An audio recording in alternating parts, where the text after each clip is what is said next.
Everyone is here? Yeah, so our next speaker is Gogol. Gogol is a senior ML scientist at Amazon and has led the effort at developing multiple NLP and deep learning based solutions for customer address validation at Amazon India. This work has received extensive coverage and has been quoted in multiple press articles including Economic Times and Forbes, among many others. He was nominated to participate in the AAAS Science Program for Excellence in Science 2007-2008 and was the recipient of the GE Research India Wide Technical Quality Award for outstanding effort in developing image processing algorithms for the fetal biometry suite of applications. I invite Gogol to give us an insight into how they tackle NLP challenges in e-commerce sectors. Sure. All right. So if you can hear me, thank you for the invitation, and it's a pleasure being here. So I'm going to really talk about a very broad overview of the kind of NLP applications that we encounter in the e-commerce sector. So I'm from Amazon, of course, and then a lot of examples would be drawn from the Amazon ecosystem itself. And I would like this to be a little bit of an interactive session. So if there are any questions in between, please do raise your hands, interrupt me, and I will take it at that point, right? So with that being said, let's just move ahead. E-commerce itself spans a very diverse set of problems, right? You have starting from operations, customers, sellers, catalog, you have multiple different branches of e-commerce wherein a lot of ML solutions come into play, and many of these ML solutions have a large NLP component to it, right? So if you look at it from an e-commerce perspective, the primary medium of interaction between, let's say, an e-commerce website and the customer per se is through text and images, right? So computer vision and NLP play a very, very primary role when it comes to servicing customers through e-commerce domains. So I'm going to just walk through a few examples of where we have applied text processing kind of applications in Amazon, and then we'll see as to how they made a difference to the whole ecosystem, right? So let's start with this, address quality, right? So one of the very important touch points between, let's say, e-commerce website and a customer is your address, because end of the day, the packages have to be delivered to your address, right? Now what happens is in India, the addresses are pretty unstructured, right? People enter very vague addresses at times. Sometimes people want deliveries to, Pakistan, which really is not possible, and sometimes people just for the heck of it enter addresses like ASDF, ABCD, EFGH and all those things, right? So we have to make sense that these are nonsensical addresses and be able to block it. People of course are not very sure sometimes of their own postal codes, and they end up entering incorrect postal codes. That does create a problem because the entire routing network of Amazon is based on the postal code. The moment you enter a postal code, the package essentially first goes to that sorting station at that postal code and then gets delivered to your house. If you enter that incorrectly, your package is likely to get delayed or lost, right? So, and of course, spelling errors are also a very, very big deal when dealing with addresses. Customers, particularly from the rural backgrounds, are essentially vernacular customers. Their primary language is not English, so they do end up making a lot of spelling errors when trying to enter address. So I show a couple of examples here. The bottom address is actually interesting. These are all real examples, by the way.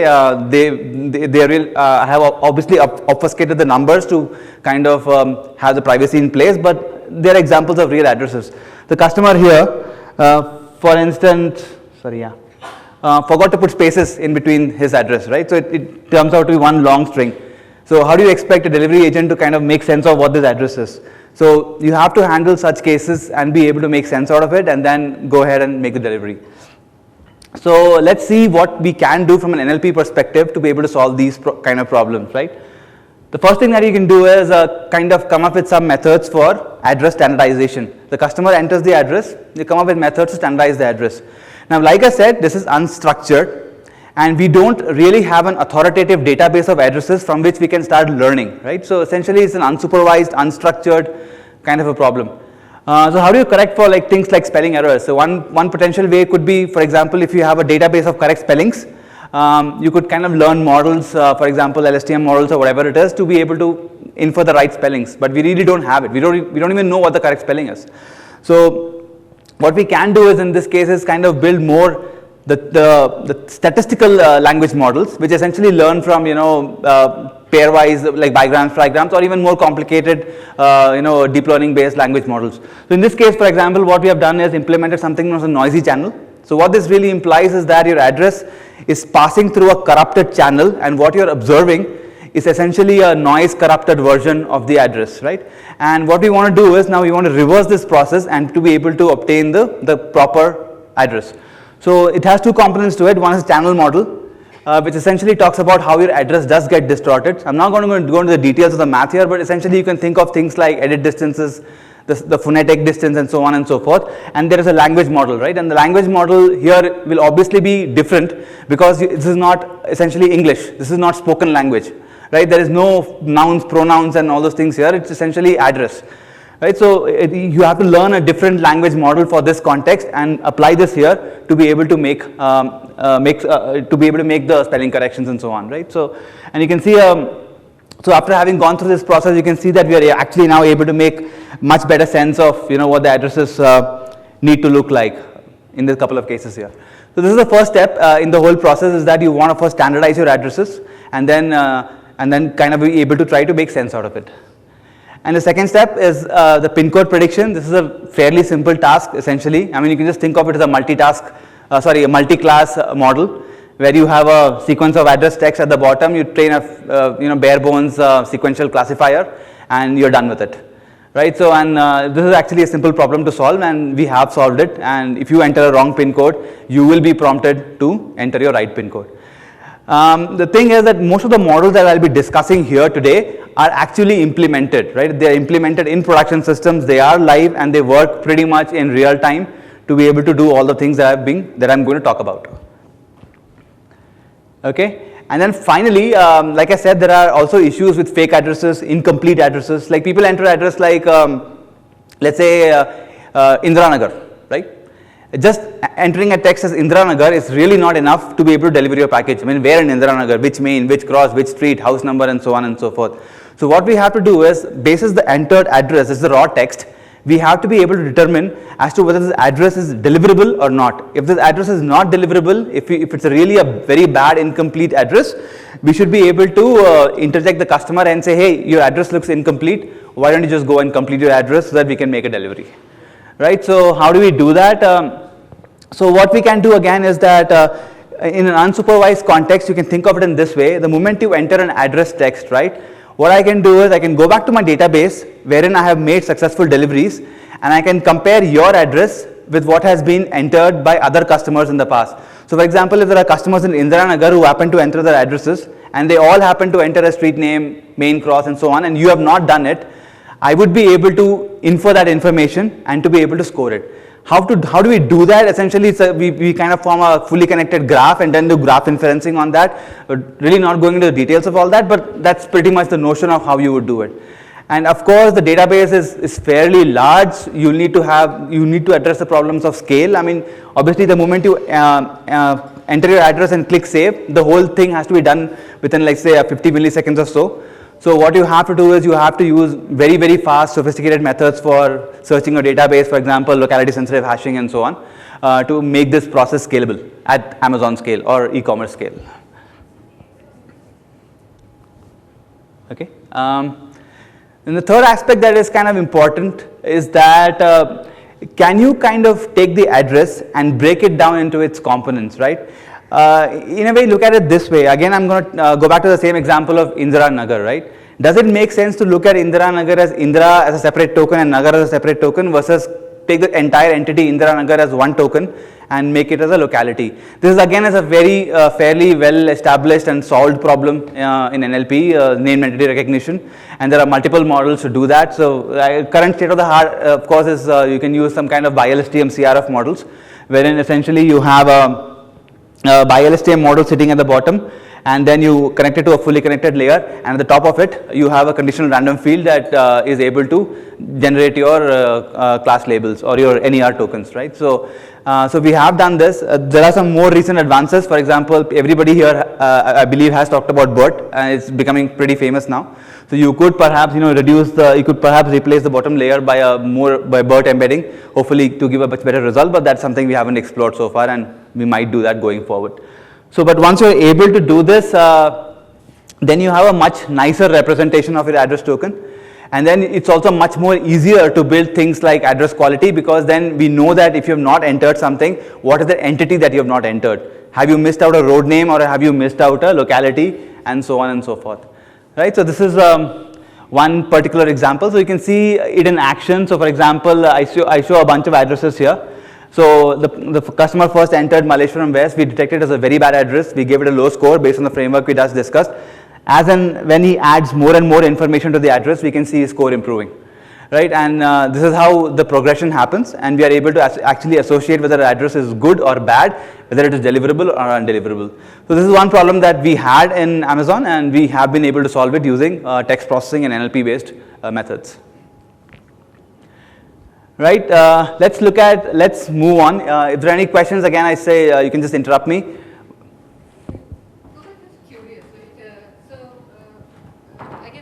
Right, in a lot of other cases where people would like to put in fake addresses because I don't want to give out my real address, etc. Right, but in in e-commerce kind of applications where the end user really cares about the parcel coming to your home in a duration of time, right?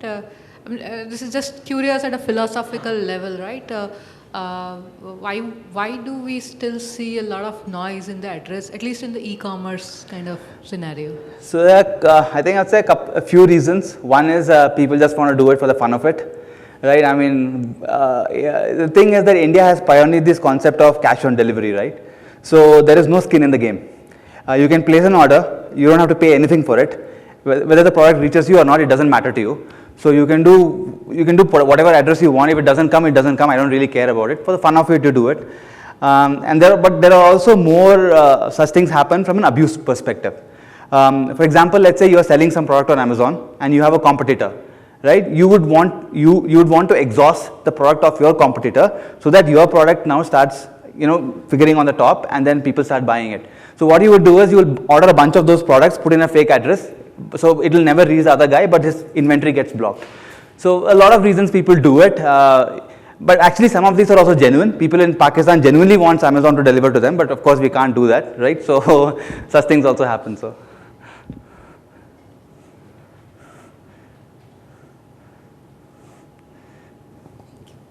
You mentioned the need of the detailed models to correct the addresses and spelling correction, etc. Right? So my question was more on the host computational capability of the web server that you'd be implementing all of these on. Most of these seem to be like computational centric. So does Amazon use servers with GPU cards, or is it mostly run on the CPU, or do you have a need for AI accelerators based on all the e-commerce? Yeah, we own AWS. I mean, what more can I say? Right. So I mean, yeah, of course we have compute is in Amazon. We have very, very large computes. I mean, essentially AWS essentially is a cloud-based infrastructure where we can scale based on load and load factors and all those things. So yeah, so most of these are not run on CPUs. Even most of the deep learning models, even if you train them on GPUs, because training is the most compute intensive part, inferencing need not happen on the GPUs, right? For inferencing, you can actually go to a CPU. In most cases, the models you can even infer on your laptop, because the bulk of the computation or training time comes in terms of training very large complex models. But once you've trained them, it's just a bunch of weights, right? If you have enough RAM to store those weights and do the computations, you don't really need to go to a GPU architecture. Yeah. But it's a good point. Latency is an issue, but in Amazon we have ways to handle it. Okay, yeah, thank you. Yeah. All right, so let's move ahead. Catalog quality is again a burning problem. There are a lot of sellers who sell on Amazon. And what happens is, in many cases, the products that they enter on Amazon does not match up to the particular standards. So let's take a simple example here. So this guy is trying to sell a sari.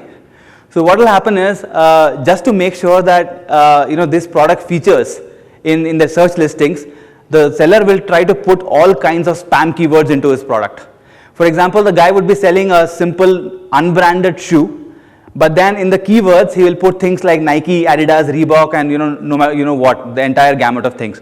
So that when a genuine user is actually searching for a Nike shoe, this person's product actually shows up, which is a bad customer experience because they really don't want to see it. Right? So how do we kind of detect these problems and solve for them is again really an NLP based challenge sorry, that we're trying to address.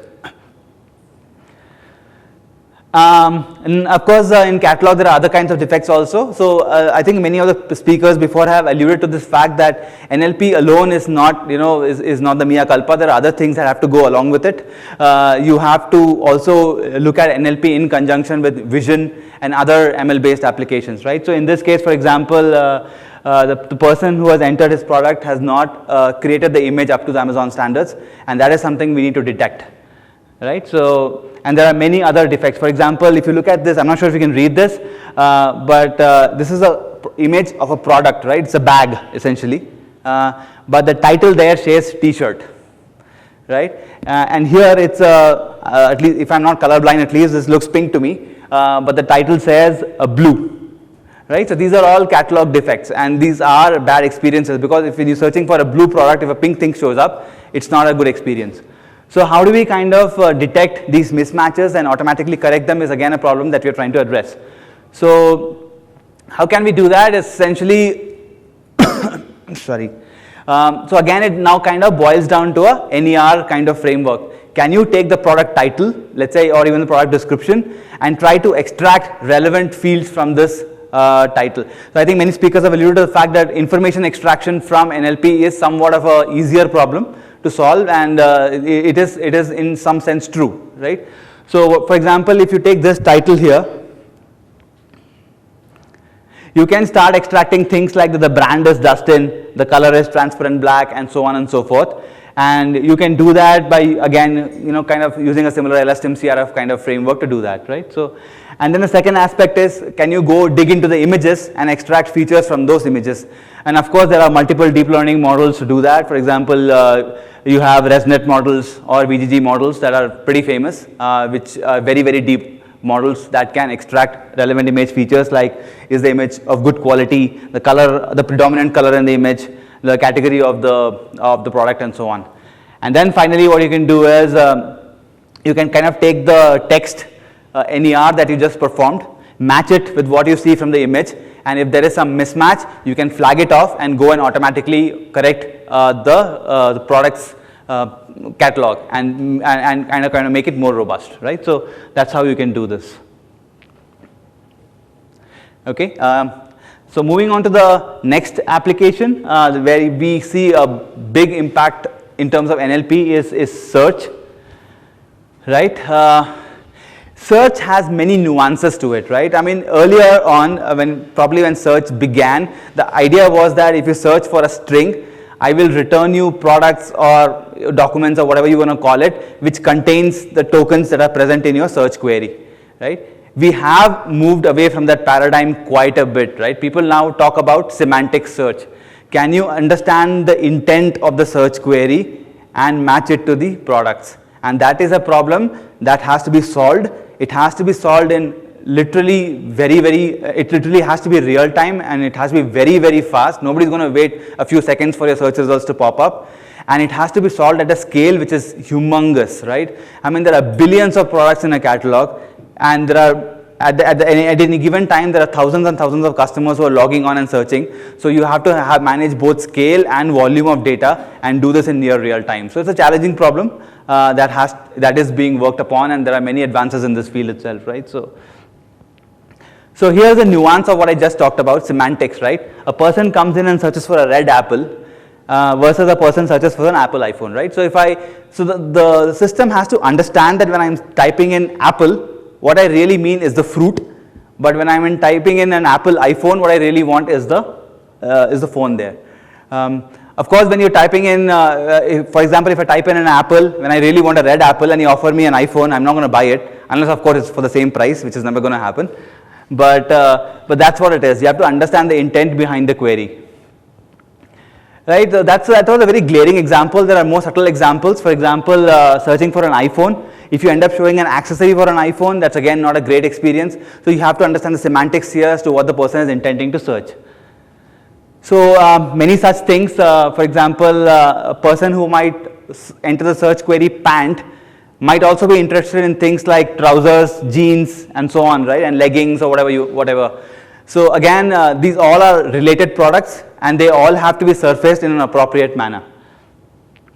So I think this again goes back to Manojit's talk, right? It was an interesting talk wherein you have, I wouldn't call it code mixed, but English, right? So people actually do come in and search for things like brown juta, right? So how do you make sense that brown juta essentially means brown slippers, brown shoes, and so on? Again, it's semantics that have to come into play. Sorry. So moving on, how do you essentially manage semantics? The good part about, let's say, an e-commerce website like Amazon is that you have tons and tons of data. People do come and search, right? And when they search, they do interact with your system. They do move the cursor around. They do go and click on things, and they do eventually, hopefully, end up buying things. So all this data gets logged. So you have a wealth of data as to what is the query that the user entered and what he did post entering that query. So we can kind of use that to start learning semantics. For example, if a guy entered pants, and in browsing the catalog, he found titles which mentioned trousers, and he ended up buying it, it's essentially a positive click. Then we can start learning these pairs. So here it's essentially you learn a Simian network where you have query product pair, and then you at the end of it you minimize a let's say a cosine loss function in a logistic framework to be able to say whether this query and item are similar or dissimilar, right? So that's how you do it. Now here is the deal, right? Let's say you train this model. I give you a query. What this model essentially will tell you, this deep learning model will tell you, is that is this query and is this particular item, are they compatible or not, right? That's what this probability is going to tell you. If probability is 1, this query and this item is compatible. If it is not, if it is very low, then they are not compatible. But that is not the search problem, right? You're not going to be able to take every product and match it with the query and say if it is compatible or not. Search essentially is a ranking problem, right? You want to be able to dole out 10 to 15 products which have the highest possible P compared to this query. Right? Now again, that is a very, very challenging problem because you have, like I said, billions of products in your category, in your inventory. So how are you going to do that? Right? So there are many approaches to solve that. What you do is you end up offline building like keyword item graphs, right? And then you kind of do smart graph partitionings on this, and then you train models to predict that if this is my query, which cluster is my product likely to lie. And using that kind of clustering information, you can really minimize the gamut of search that you need to do, and then finally bring to bear things like hashing and locality sensitive hashing, for instance, to be able to speed up that entire ranking process and to be able to surface the results. So again, these are all complications that are brought upon and which we can solve effectively using the methods that are available to us currently. Okay, so that is kind of all about product search. I'm going to move on to the next application area, which is again very interesting. I think Debashish also kind of referenced this, is question answering, right? It's a pretty hot topic. It's not a fully solved problem as of now. There are many issues in this, but let's see how we have been able to at least tackle this problem for certain categories of products, right? So let's move on. So here is the problem, right? So let's say we are focusing on the category of cameras. What does happen is on the Amazon web page there is a widget which you can click, which says that ask me about this item, where you can ask your own question that you would like to get answered, right? In many cases, what you can end up doing is going and go and search other questions that users have entered and see if your question figures in that list and find the relevant answer. But what we really want to do is essentially automate that entire process. You ask a question and then we will kind of use NLP models to be able to automatically generate an answer and feed it back to you. And we will essentially see as to how viable that thing is for this particular application. Right, so a couple of examples, again it's not readable, my apologies for that. So the first question is how heavy is this product, and we immediately have an answer in terms of item weight. So here's the thing that we kind of can make sense of here is that there are two typical types of questions, right? One question is more to do with very specific features or ontologies, as you would want to call it, wherein the answer is embedded in a structured form. For example, in the product information, there's a field which says item weight, and you can pull out the corresponding value, right? So that's a very structured question which has a very structured answer, and you can essentially learn that structure offline and store it. So if anybody asks any question that relates to a structured entity, the answer is straightforward and simple, and it can be pulled out. But the second category of questions is where things get a little more complicated. For example, if somebody comes and asks, is this camera value for money, right? Now that becomes a much more challenging question, because it's in some sense a vague question. How do you essentially say that this camera is value for money? So you will have to go into multiple reviews, question answers, and figure out semantics and understand whether this camera actually is priced appropriately. Is it a high priced item or a low priced item? Once you gain that knowledge, once you infer that, then you will be able to answer a question as to whether this camera is value for money, right? So like I said, so there are many challenges in doing this. First is understanding the question itself. So you can see that slight nuances in the question kind of completely change the meaning of the question. So ISO is a particular feature of the camera. If a user asks, what is ISO, right? It really means, I don't know what ISO means, can you explain it to me? Versus, what is the ISO? That essentially means that, hey, I want to know what is the ISO of this particular camera, right? So a simple the can obviously change the nuance of the question, and you will have to be able to figure out what the user is essentially intending. And then of course there is a bunch of semantic matching that has to happen, like cost, price, bang for buck, expensive, cheap. These are all connotations of the same attribute, that is price. And so on. So natural language generation, of course, when you are replying to the user's query, it has to be in a format that is understandable to the user. So let's move ahead. So the framework that we have implemented, again, I'm not going to go into the details. The details can be found in a publication that we had, and which is coming out this year in www. You can refer to that and get more details. But the idea is that you essentially train a deep learning model wherein you have a user question, and then you feed in structured, unstructured data, and then you also feed in the ontology, right? Ontology is what I talked about, relational pairs between the item features and the relevant answers, right? And then you have multiple layers in between, wherein you have question answer annotators, wherein you pre-store certain questions and answers based on some raw text mining that you have done in the past. And then you have a DL based sentence embedding, wherein you feed, like essentially what you do is you take a neural net and you train a triplet hinge loss, right? You have a question, you have a positive answer to this question, and then you also feed it a negative answer. For example, to the question, is it expensive? The product is very good for the given price is a relevant answer, whereas autofocus is great is a bad answer. So you train it in this sense, is a hinge loss, wherein you feed in a positive pair and a negative pair, and the model not only learns to associate the right answer with the question, but it also learns to associate what is not the right answer or what is a bad answer in this particular case. So these are quite well-known networks. This is essentially known as a triplet loss network, which uses a triplet loss hinge function to maximize it, right? To minimize the loss function. Sorry. So again, you can take a look at a few examples. Again, like I said, this particular algorithm is also live. If you go to Amazon.com, which is the US site, and go to the cameras, let's say category, and you can answer whatever question you want, and we will be able to throw out an answer. Right. So here are examples a few question answer examples. For example, the first question is this camera good for pictures at a basketball game? And if you look at the snippet that the algorithm pulled out, it says works great for sports photography. So you can see here that the answer has no reference to basketball, right?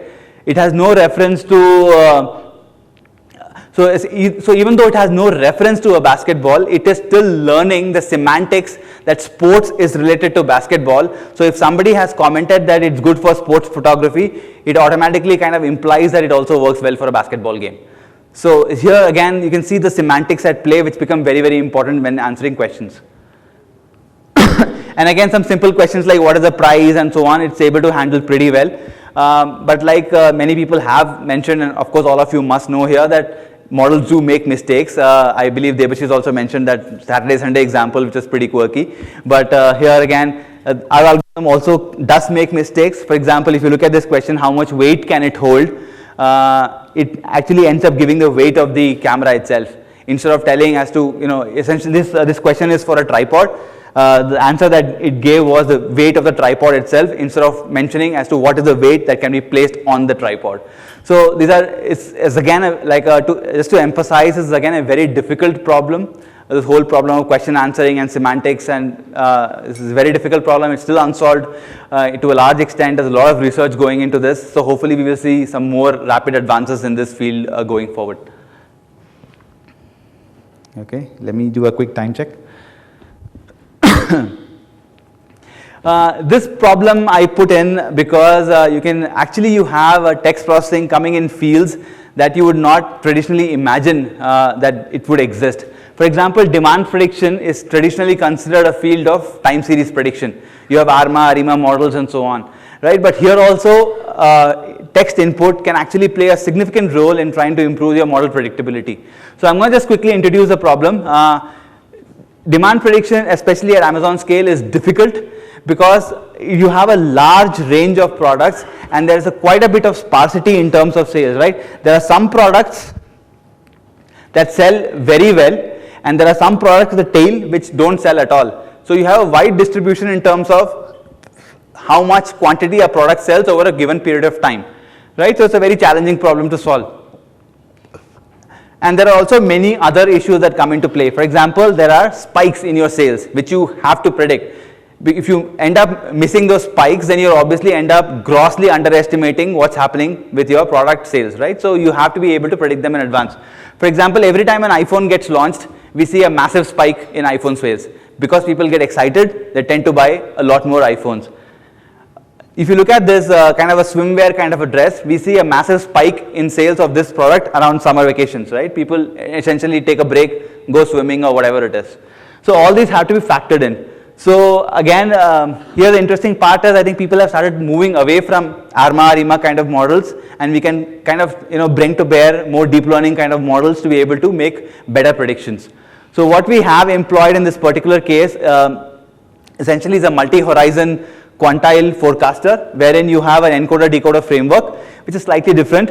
But not only do you feed in the previous sales history, but you also feed in word embeddings of the products or the title itself, right? This makes a big difference because now you are trying to establish relationship of this product with other products that have similar characteristics, right? For example, color, a title, a OnePlus 5T might have some relation to, let's say, a Xiaomi phone or whatever it is.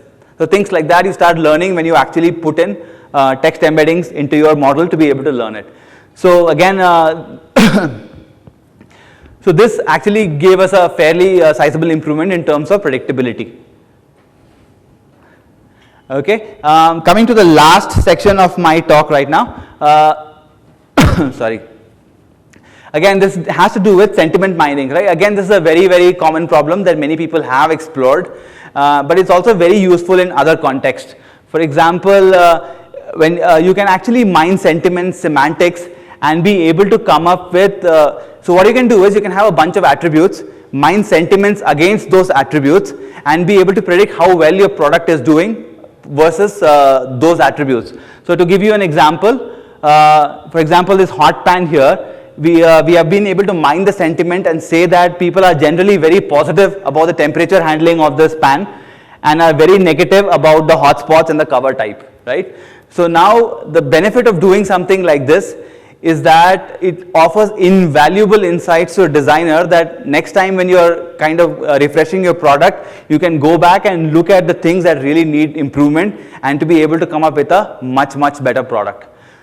So again, sentiment analysis, I'm not going into the details of it because it's a very well established field. There are multiple ways of doing this, right? So you can look up the literature. But yeah, in general, it does offer a lot of value in terms of NLP. So in summary, there are innumerable applications of text processing in e-commerce. There's a lot of ongoing research happening within the industry and academia in terms of text summarization, both extractive and abstractive. Question answering is of course a very big field because a lot of automation can come through question answering, right? And then there is sentiment mining and all, which is still pretty, which still adds a lot of value, right? And the one area that I did not touch upon today, which I feel is very relevant, is essentially the whole area of building graphs, for example, even knowledge graphs, and doing a lot of graph mining. So recently there have been a lot of advances in terms of things like graph convolutional networks, like building classifiers on top of graphs and so forth, which are going to become very, very useful. For example, you can think of a case where each node in your graph is a document, and then you're learning graph convolutional networks to be able to predict whether the document is from, let's say, a sports field or a political document and things like that. So this is going to become very, very useful going forward because a lot of cases that we encounter in the real world are going to be able to be represented as graphs, right? Entities, relationships, and so on. So this is a field that is kind of going to become very popular going forward. So yeah, this is something that we should be aware of. So I think with that, I would like to end my presentation. So I think I have a few minutes for questions. And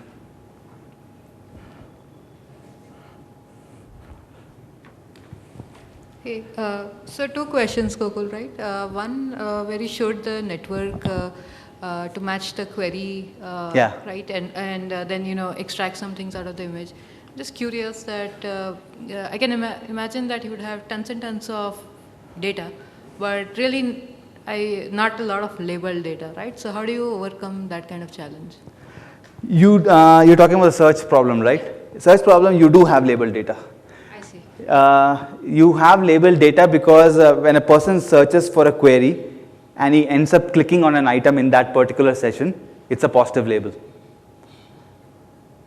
But I could search for something and I could still click and, I might be looking at a different product. So it's also possible you might have a lot of noise in your training. Yes, that's a good question. But we have done some user studies, and traditionally what you would find is that it will not happen that a person is searching for, let's say, a shoe in a particular session and ends up clicking on a TV and buying it. Right? It will happen in remote scenarios, but bulk of the time when people are searching for a specific product, they will end up clicking on the product that they like, or at least something that is related. So it's very unlikely that the reverse happens.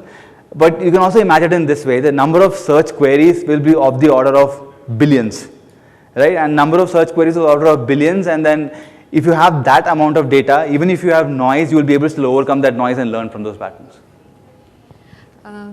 Okay, maybe I'll continue. I had one more question, right? Maybe can you, zoom in a little bit more on the motivation of using the text of the product along with the numbers for the forecasting problem? Okay, so this is an interesting question, right? There are many cases where you don't have enough sales history for a particular product, right? So, for example, we call them as day zero products. You just launched a product, right? It's just been a month or so, and you don't really know too much about that product. So so in order to predict sales for such products, it really makes sense to have relational inference as to how well is this product related to some other product in my catalog.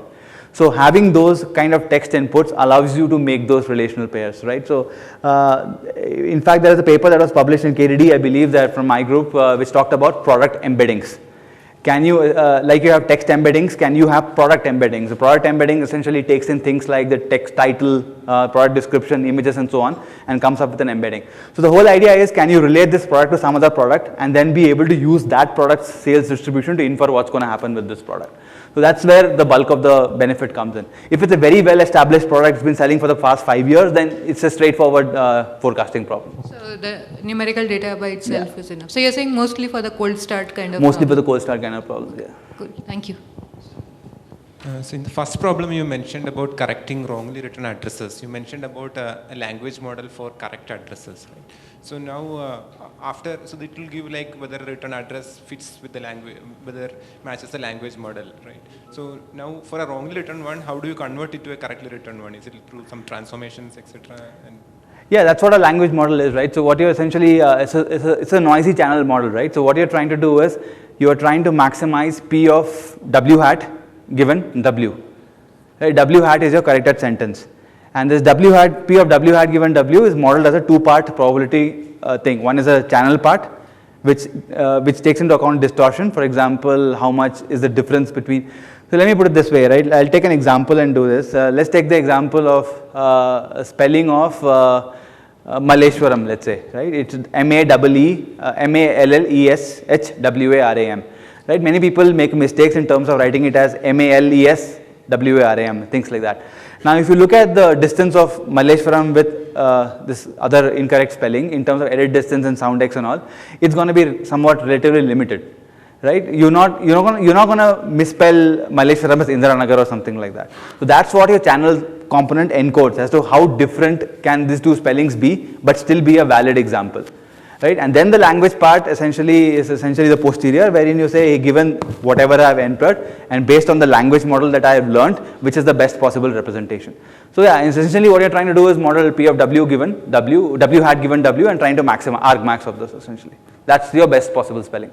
So if I understood correctly, you create multiple candidate transformations and then use language model. Your candidate transfer, multiple candidates from, essentially you have a vocabulary, right? So your the terms from your vocabulary that can be a replacement are limited by your channel model.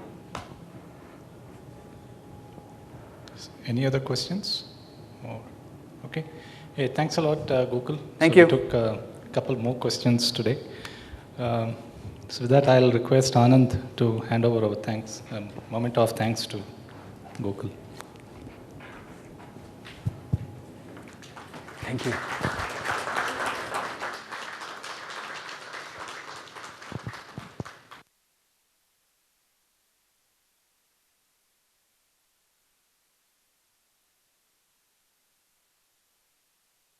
It is